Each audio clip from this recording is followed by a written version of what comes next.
बोल सियापति रामचंद्र भगवान की जय। कथा प्रारंभ होते हैं।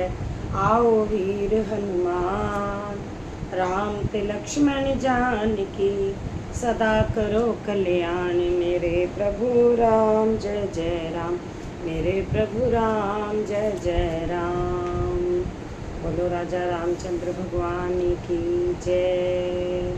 बोलो गणपति देव भगवान की जय।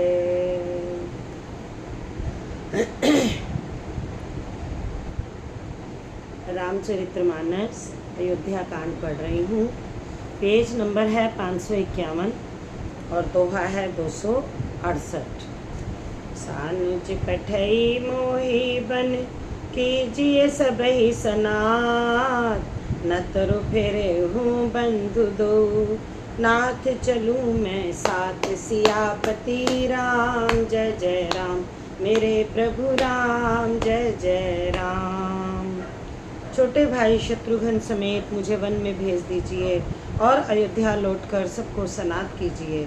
नहीं तो कहीं किसी भी तरह यदि आप अयोध्या जाने को तैयार ना हो तो हे नाथ, लक्ष्मण और शत्रुघ्न दोनों भाइयों को लौटा दीजिए और मैं आपके साथ चलूं। अथवा हम तीनों भाई वन चले जाएं और हे श्री रघुनाथ जी, आप श्री सीता जी सहित अयोध्या को लौट जाइए। हे दया सागर, जिस प्रकार से प्रभु का मन प्रसन्न हो वही कीजिए। हे देव, आपने सारा भार जिम्मेवारी मुझ पर रख दिया, पर मुझ में ना तो नीति का विचार है ना धर्म का। मैं तो अपने स्वार्थ के लिए सब बातें कह रहा हूँ। दुखी मनुष्य के चित्त में विवेक नहीं रहता। स्वामी की आज्ञा सुनकर जो उत्तर दे, ऐसे सेवक को देखकर लज्जा भी लज्जा जाती है।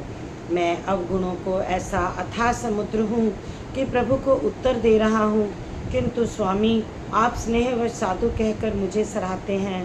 हे कृपालु, अब तो वही मत मुझे भाता है जिससे स्वामी का मन संकोच न पावे। प्रभु के चरणों की शपथ है, मैं सत्य भाव से कहता हूँ, जगत के कल्याण के लिए यही एक उपाय है। प्रभु प्रसन्न मन सकुचित जी, जो जही आयुष दे। सो सिर धरि धरि करही सब, मिटही अनट अवरेब। सियापति राम जय जय राम, मेरे प्रभु राम जय जय राम। प्रसन्न मन से संकोच त्याग कर प्रभु जिसे जो आज्ञा देंगे उसे सब लोग सिर चढ़ा चढ़ा कर पालन करेंगे और सब उपद्रव और उलझने मिट जाएंगी। भरत जी के पवित्र वचन सुनकर देवता हर्षित हुए और साधु साधु कहकर सराहना करते हुए देवताओं ने फूल बरसाए। अयोध्या निवासी असमंजस के वश हो गए कि देखें अब श्री राम जी क्या कहते हैं। तपस्वी तथा वनवासी लोग श्री राम जी के वन में बने रहने की आशा से मन में परम आनंदित हुए, किंतु संकोची श्री रघुनाथ जी चुप ही रहे। प्रभु की यह स्थिति देखकर सारी सभा सोच में पड़ गई। उसी समय जनक जी के दूत आए। यह सुनकर मुनि वशिष्ठ जी ने उन्हें तुरंत बुलवा लिया। उन्होंने आकर प्रणाम करके श्री रामचंद्र जी को देखा। उनका मुनियों का सा वेश देखकर वे बहुत ही दुखी हुए। मुनि श्रेष्ठ वशिष्ठ जी ने दूतों से बात पूछी कि राजा जनक का कुशल समाचार कहो। यह मुनि का कुशल प्रश्न सुनकर सकुचाकर पृथ्वी पर नतमस्तक नवाकर वे श्रेष्ठ दूत हाथ जोड़कर बोले, हे स्वामी, आपका आदर के साथ पूछना यही है गोसाई कुशल का कारण हो गया। नाही तकोसल नाथ के साथ कुशल गई नाथ। मिथिला अवध विशेष थे, जग सब भयो अनाथ। सियापति राम जय जय राम, मेरे प्रभु राम जय जय राम। नहीं तो हे नाथ, कुशल क्षेम तो सब कौशलनाथ दशरथ जी के साथ ही चली गई। उनके चले जाने से यह तो सारा जगत ही अनाथ हो गया, किंतु मिथिला और अवध तो विशेष रूप से अनाथ हो गए। अयोध्यानाथ की गति, दशरथ जी का मरण सुनकर जनकपुरवासी सभी लोग शोकवश बावले हो गए। सुध बुध भूल गए। उस समय उन्होंने विदेह देखा और शोकमग्न हो गए। उनमें से किसी को ऐसा न लगा कि उनका देह अभिमान रहित नाम सत्य है, क्योंकि देह अभिमान से शून्य पुरुष को शोक कैसा। रानी की कुचाल सुनकर राजा जनक जी को कुछ न सूझ पड़ा, जैसे मणि के बिना सांप को नहीं सूझता। फिर भरत जी को राज्य और श्री रामचंद्र जी को वनवास सुनकर मिथिलेश्वर जनक जी के हृदय में बड़ा दुख हुआ। राजा ने विद्वानों और मंत्रियों के समाज से पूछा कि विचार कर कहिए, आज इस समय क्या करना उचित है। अयोध्या की दशा समझकर दोनों प्रकार से असमंजस जानकर चलिए या रहिए। किसी ने कुछ नहीं कहा। जब किसी ने कोई सम्मति नहीं दी, तब राजा ने धीरज धरकर हृदय में विचार कर 4 चतुर गुप्तचर जासूस अयोध्या भेजे और उनसे कह दिया कि तुम लोग श्री राम जी के प्रति भरत जी के सद्भाव, अच्छे भाव, प्रेम या दुर्भाव, बुरे भाव, विरोध का पता लगाकर जल्दी लौट आना, किसी को तुम्हारा पता न लगने पाए।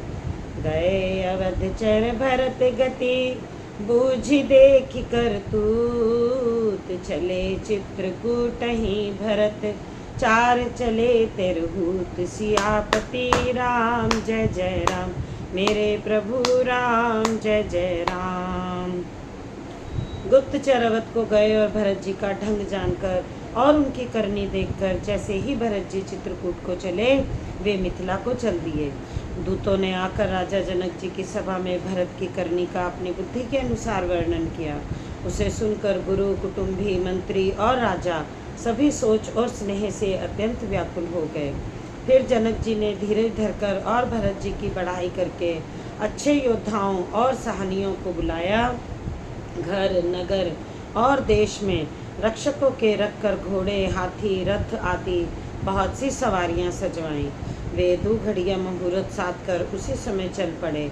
राजा ने रास्ते में कहीं विश्राम नहीं किया। आज ही सवेरे प्रयागराज में स्नान करके चले हैं, जब सब लोग यमुना जी उतरने लगे। तब हे नाथ, हमें खबर लेने को भेजा। उन्होंने दूतों ने ऐसा कहकर पृथ्वी पर सिर नवाया। मुनि श्रेष्ठ वशिष्ठ जी ने कोई 6-7 भीलों को साथ देकर दूतों को तुरंत विदा कर दिया। सुनत जनक आगमन सब, हर्षे अवध समाज, रघुनंदन ही सकोच बड़े, सोच विवश सुर साज, सियापति राम जय जय राम, मेरे प्रभु राम जय जय राम। जनक जी का आगमन सुनकर अयोध्या का सारा समाज हर्षित हो गया। श्री रामचंद्र जी को बड़ा संकोच हुआ और देवराज इंद्र तो विशेष रूप से सोच के वश हो गए। कुटिल के कई मन ही मन गलानी पश्चाताप से गली जाती है, किससे कहे और किसको दोष दे। और सब नर नारी मन में ऐसा विचार कर प्रसन्न हो रहे हैं कि अच्छा हुआ जनक जी के आने से 4 दिन कुछ और रहना हो गया। इस तरह वह दिन भी बीत गया। दूसरे दिन प्रातःकाल सब कोई स्नान करने लगे। स्नान करके सब नर नारी गणेश जी, गौरी जी, महादेव जी और सूर्य भगवान की पूजा करते हैं। फिर लक्ष्मीपति भगवान विष्णु जी के चरणों की वंदना करके दोनों हाथ जोड़कर आंचल पसार कर विनती करते हैं कि हे श्री राम जी राजा हों, जानकी जी रानी हों और राजधानी अयोध्या आनंद की सीमा होकर फिर समाज सहित सुखपूर्वक बसें और श्री राम जी भरत जी को युवराज बनावें। हे देव, इस सुख रूपी अमृत से सींच कर सब किसी को जगत में जीने का लाभ दीजिए। गुरु समाज भाई सहित राम राजपुर हो, अच्छत राम राजा अवध, मरिए माग सबको, सियापति राम जय जय राम, मेरे प्रभु राम जय जय राम। गुरु समाज और भाइयों समेत श्री राम जी का राज्य अवधपुरी में हो और श्री राम जी के राजा रहते ही हम लोग अयोध्या में मरें, सब कोई यही मांगते हैं। अयोध्या वासियों की प्रेममयी वाणी सुनकर ज्ञानी मुनि भी अपने योग और वैराग्य की निंदा करते हैं। अवधवासी इस प्रकार नित्य कर्म करके श्री राम जी को पुलकित शरीर को प्रणाम करते हैं। ऊंच, नीच और मध्यम सभी श्रेणियों के स्त्री पुरुष अपने अपने भाव के अनुसार श्री राम जी का दर्शन प्राप्त करते हैं। श्री रामचंद्र जी सावधानी के साथ सबका सम्मान करते हैं और सभी कृपा निधान श्री रामचंद्र जी की सराहना करते हैं। श्री राम जी की लड़कपन की ही यह बान है कि वे प्रेम को पहचान कर नीति का पालन करते हैं। श्री रघुनाथ जी शील और संकोच के समुद्र हैं।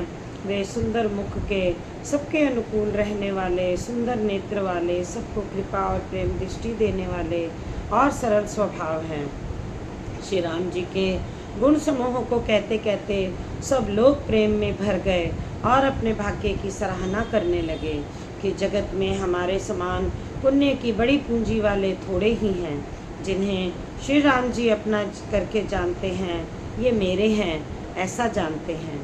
प्रेम मगन तहि समय सब सुनी आवत मिथिलेश, सहित सभा संभ्रम उठ्यो रवि पुल कमल दिनेश। सियापति राम जय जय राम, मेरे प्रभु राम जय जय राम। उस समय सब लोग प्रेम में मगन हैं। इतने में ही मिथिलापति जनक जी को आते हुए सुनकर सूर्य कुल रूपी कमल के सूर्य श्री रामचंद्र जी सभा सहित आदर पूर्वक जल्दी से उठ खड़े हुए। भाई, मंत्री, गुरु और पूर्ववासियों को साथ लेकर श्री रघुनाथ जी आगे चले। जनक जी ने ज्यों ही पर्वत श्रेष्ठ कामदनाथ को देखा, त्यों ही प्रणाम करके उन्होंने रथ छोड़ दिया और पैदल चलना शुरू कर दिया। श्री राम जी के दर्शन की लालसा और उत्साह के कारण किसी को रास्ते की थकावट और कलेश जरा भी नहीं है। मन तो वहाँ है जहाँ श्री राम जी और जानकी जी हैं। बिना मन के शरीर के सुख दुख की सुध किसको है। जनक जी इस प्रकार चले आ रहे हैं। समाज सहित उनकी बुद्धि प्रेम में मतवाली हो रही है। निकट आए देखकर सब प्रेम में भर गए और आदरपूर्वक आपस में मिलने लगे। जनक जी, वशिष्ठ जी आदि अयोध्यावासी मुनियों के चरणों की वंदना करने लगे और श्री रामचंद्र जी ने शतानंद और जनकपुर वासियों ऋषियों को प्रणाम किया। फिर भाइयों समेत श्री राम